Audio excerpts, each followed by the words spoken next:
saute some savory mushrooms. I love mushrooms, and one of the earliest memories I have of these mushrooms are my father going out hunting and gathering these mushrooms from the trunks of the Jersey trees in the woods and bringing them home to cook. And the entire house would waft with this great sensational smell of this savory, sumptuous mushrooms that smelled so great, but my mother wouldn't allow us to eat them because she thought that they were poisonous. They came out of the woods. But my father would, and he loved them. And then after a while, we kind of watched to see if he dropped dead or not. He didn't, so we went ahead and ate them. What the best part of these mushrooms too, are they're one of the only foods that actually synthesize vitamin D in them when they're exposed to sunlight or artificial light. And they also have fiber in them, B vitamins, and potassium. And they're a great substitute for our vegetarians out there who like meaty flavors but really don't like to admit it. And we love them too because it also enhances our meaty dishes as well.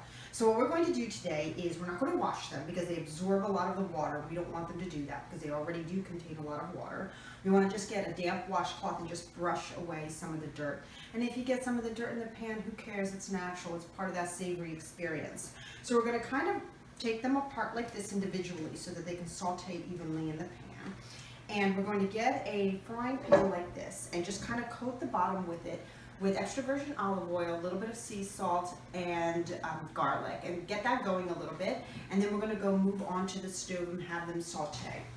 My dad had an old school way of testing to see if the mushrooms were poisonous, and he would say if you put a garlic clove in there and during the cooking process, if it turned black, that means it was poisonous, so you didn't eat it.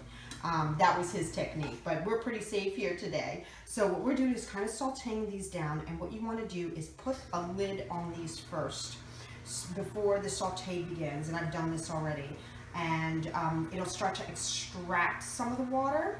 Once that happens in the beginning of the cooking process, you want to drain that water. The reason you want to do that is because you want to put it back on the stove like I just did now, so that this beautiful brown crust can form around the mushrooms, so they can be kind of crispy. So they're crispy on the outside and pretty succulent on the inside, and they're delicious. And remember, don't keep adding oil in the pan. What you can do is you can add a little bit of beef stock, chicken stock, or vegetable stock for you vegetarians, to just kind of keep it going and moist and sauteed. Keep adding garlic, taste it every once in a while. If you need more salt, go ahead and do it that way. And here, these are pretty much done right now, so we're going to go ahead and move this over and plate these. These are a great side for any dish. Classically, obviously, with meat, but you can put that with anything. And they're really, really savory. They're just so meaty, specifically these types of mushrooms. But I'll tell you, you can use the same recipe for, the white button, although the white button mushrooms won't have as much flavor as this. Cremini, portobello, chanterelle, anything you like. You want to do that way. There we are. So, just put the garnish there. And there we are. We have our savory sauteed mushrooms.